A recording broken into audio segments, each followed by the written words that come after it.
पण आप उस ईश्वर के, उस परमात्मा के, आप मालिक के मकान में बैठे हो जो अत्यंत दयालु आणि कृपावान आहे.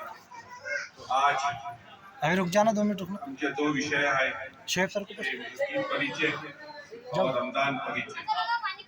आपका इस मस्जिद में आपका स्वागत. आप अपने मालिक के मकान में आए.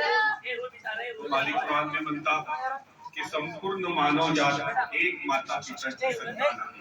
हमारी सर्वांची जमीन एक आहे, सूर्य एक आहे, चंद्रमा एक आहे आणि बॉडीची रचना एक आहे. हमारा सर्वांचा मालिक ईश्वर अल्लाह एक आहे. ये सबसे बड़ा उद्देश्य है. लेकिन मैं आप लोगों से माफी चाहता हूँ कि हम तो आपके भाई बोलने के लिए लायक नहीं. अल्लाह कुरान में म्हणता कि संपूर्ण मानव जात एक माता पिताची संतान आहे. हमारी सर्वांची जमीन एक आहे, सूर्य एक आहे, चंद्रमा एक आहे आणि बॉडीची रचना एक आहे. हमारा सर्वांचा मालिक ईश्वर अल्लाह एक है. ते उद्देश्य. लेकिन आज हम जो विषय आपको बुलाया, रमजान परिचय, ये जो उपवास का महीना होता है, ये एक महीने की ट्रेनिंग है. ऐसी ट्रेनिंग है कि मेरा उपवास पेट का नहीं है. उपवास मेरे तोड़चा भी है कि मैं गलत नहीं बोलूं. उपवास मेरे तोड़ाचा है कि मैं गलत नहीं देखूं. उपवास मेरे कान से है कि गलत नहीं सुनूं. उपवास मेरे पैरों से है कि मैं गलत कार्य नहीं करूं. जब मैं 15 घंटे बिगर खाना और बिगर पानी का रहूंगा तो मैं भूख किसको मारता है तो मैं किसी गरीब के दया करूंगा. ये उपवास था. और जब 15 घंटे मेरी बॉडी के रहेगी तो मेरे जो बॉडी का एक्स्ट्रा कोलेस्ट्रॉल है वो सब के सब खत्म हो जाएगा. तो जो बड़ी सी बड़ी बीमारी है वो एक महीना अगर मैं उपवास करूं तो खत्म हो जाता है. दूसरी बात कि जो आप अजान सुनते हैं, लोग कहते अजान में अकबर के तो अकबर बादशाह का नाम क्यों लेते हो? वो तो बेचारा अकबर बादशाह कब का मर गया. अजान का जो मीनिंग है कि अल्लाह अकबर, हे अल्लाह, हे ईश्वर, तू सर्वश्रेष्ठ है, तू सबसे बड़ा है. अशहदु अल्ला इलाहा इल्लल्लाह के भी साक्ष्य देतो कि अल्लाह शिवा, मालिक शिवा कोई पूजा के इबादत के योग्य नहीं. तो एकटाच आहे. अशहदु अन्न मोहम्मद रसूलुल्लाह आणि मी साक्ष देतो की मोहम्मद पैगंबर सल्लल्लाहु अलैहि वसल्लम अल्लाहचे बंदे आणि भक्त आहे. हय्या अलल सला, या बंधू इकडे या या या. हय्या अलल फला, इसती तुमची कामयाबी आहे. अल्लाहु अकबर, अल्लाहु अकबर. हे मालिक, हे अल्लाह, तू सर्वश्रेष्ठ है, तू सबसे बड़ा है. अशहदु अल्ला इलाहा इल्लल्लाह, मैं गवाही देता हूं, मैं साक्ष्य देता हूं कि ईश्वर अल्लाह शिवा कोई पूजा की इबादत के योग्य नहीं. तो अकेला है, तो एकता है, जो पूरे जगत का निर्माता है. वो जो आपका मेरा सबका वो एक है जिसने पूरी दुनिया को बनाया है.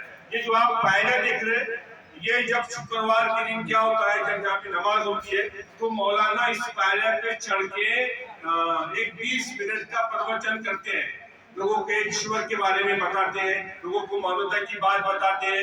ये होता है हमारा बनाने वाला है, माँ बाप के साथ कैसा रहो, पत्नी के साथ कैसा रहो, वो हमें बताते हैं. ये हर शुक्रवार के दिन यहाँ पर होता है. तो जो अजान होती है वो सारे इंसानों के लिए होती है. वो अजान आपके लिए होती, मेरे लिए. लेकिन माफ करना भाऊ, हमने कभी आपको बताया नहीं. कुरान जो ग्रंथ है त्यामध्ये 6666 अध्याय आहे. त्यामधून फक्त 553 औरली मुसलमानाला नमाज, रोजा, जकात, हज, बाकी 6113 अध्याय संपूर्ण मानव जासाठी है. वो मालिक कहता, ऐ मानो, तुम दुनिया में जितने मानस हो, हम सर्व एक माता पिता से देखो आओ. और आप हमारे कौन हो गए? हम सब एक दृष्टि दिखाइए, कोई छोटा नहीं, कोई बड़ा नहीं. हम वही जमीन पे चले, वही अन्न खा रहे, वही ऑक्सीजन दे रहे. हमारा बनाने वाला ही एक आखिरी पॉइंट कि जब इस दुनिया में अंधकार बढ़ा, मालिक के ऋषि भेजे. आज ऋषि मोहम्मद पैगंबर इनको वेदों में कल की अवतार नरंशक से बोला गया. इन्हीं को बौद्ध समाज में मैत्री बोला गया, मुस्लिम समाज में पैगंबर रसूल बोला गया. हमें उपदेश दिया गया, तुम्हारे माता पिता एक हैं, किसी को गाली मत बको, किसी पे अत्याचार मत करो, झूठ मत बोलो. और मोहम्मद साहब का उपदेश था कि जब मैं घर में जाता, मैं मेरे बाइकों के साथ झाड़ू भी मारता, मैं मेरे बाइकों के साथ आटा भी दूंगा. लेकिन माफ करना भाऊ, आज हमने हमारे औरतों को गुलाम बना के रख दिया. जब एक बच्ची छोटी होती है अपने माँ बाप के अंडर में होती है, जब वही बच्ची बड़ी होती है अपने पति के अंडर में चली जाती है, और वही बच्ची जब बूढ़ी होती है फिर वापस अपने बच्चों के अंडर में आती है। बचपन से लेकर बुढ़ापे तक उससे त्याग देना पड़ता। तो मोहम्मद साहब ने कहा कि जा तेरे माँ के पैरों तले सर गए। इसलिए आपसे विनती है कभी माँ बाप का दिल मत तोड़ो। कम से कम सोते समय अपने माता पिता के पैर दबाए करो, कभी जिंदगी में परेशान नहीं रहोगे। और जिसने माँ बाप का दिल दुखाया वो जिंदगी में कामयाब हो नहीं सकता। और जो हमारे बॉडी में खून दौड़ रहा है वो पवित्र हमारे माँ का दूध है। अगर किसी को दारू की याद आती है एक बार सोचना, मैं मेरे माँ के दूध को गंदा नहीं करना चाहता। मैं इतना पैसा मैं मेरे बच्चों के एजुकेशन पे खर्चा करूंगा, मैं मेरे माँ बाप पे खर्चा करूंगा, दारू में अपने बॉडी को बर्बाद नहीं करूंगा। आज दिल में कसम खाओ, आप मालिक के मकान में बैठे हो, इसके बाद हम कभी दारू को हाथ नहीं लगाएंगे। इतना पैसा हमारे फैमिली पे खर्चा करेंगे। देखो मेरे भाई, छोटी सी जिंदगी, हम रहने के लिए कहाँ है? 50 साल 70 साल 80 साल। एक दिन आपको मैं सबको मरना है और उस मालिक को जवाब देना पड़ेगा। वो मालिक आपसे मुझको पूछेगा कि तू मेरे जमीन पे चला, मेरा अन्न खाया, मेरी औषधि दिया, चार जमीन सूरज पूरा प्रमाण तेरे सेवा में था। मालिक को क्या जवाब देगा?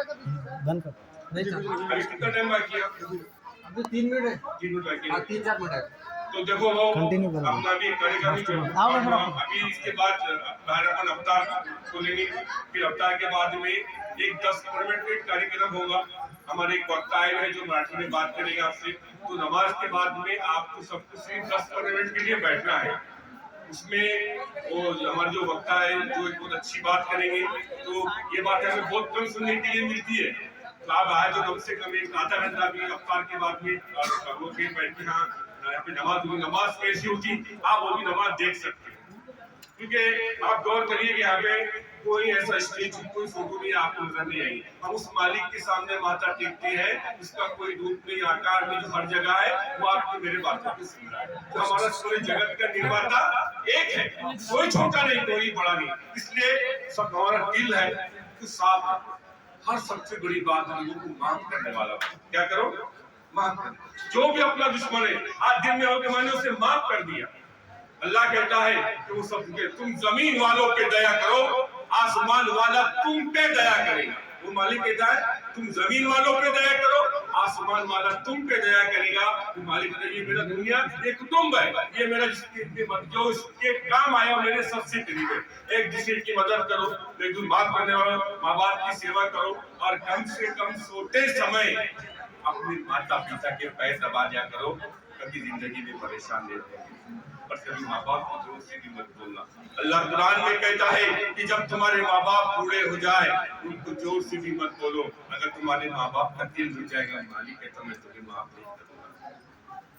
इसलिए आप कभी गौर करें, आपको मुस्लिम समाज में एक भी वृद्धाश्रम नहीं मिलेगा। उसको मालूम है कि स्वर्ग मेरे घर के अंदर नहीं है। मेरे माँ बाप मेरे माता पिता ये स्वर्ग का दरवाजा है। अगर इनके साथ में अगर मैं गलत करूंगा, उनसे अच्छा व्यवहार नहीं करूंगा, तो ये मालिक मुझे क्षमा नहीं करेगा। और ईट फोर के अगर आज मैं मेरे माता पिता की सेवा करता, ये बच्चे कल आपकी मेरी सेवा करेंगे। तो बच्चे देखिएगा ना कि मेरे पिताजी की सेवा, मेरे दादा की सेवा कर रहा, ये छोटे बच्चे हमारी सेवा करेंगे। तो जैसा बीज बोंगे, अरे कबीरदास ने कहा कि बीज बोया बबूल का के आम खायो। तो जैसा बीज बोएंगे वैसा फल। इसलिए माफ करने वाला बनो। और हमने आप लोगों के वास्ते मराठी में कुरान लाया है। कार्यक्रम होने के बाद में जिसको मराठी में कुरान पढ़ने की इच्छा है तो बिल्कुल आप अपने शौक से कुरान लेके जा सकते हैं। अभी उतार करना है अपने को साथ।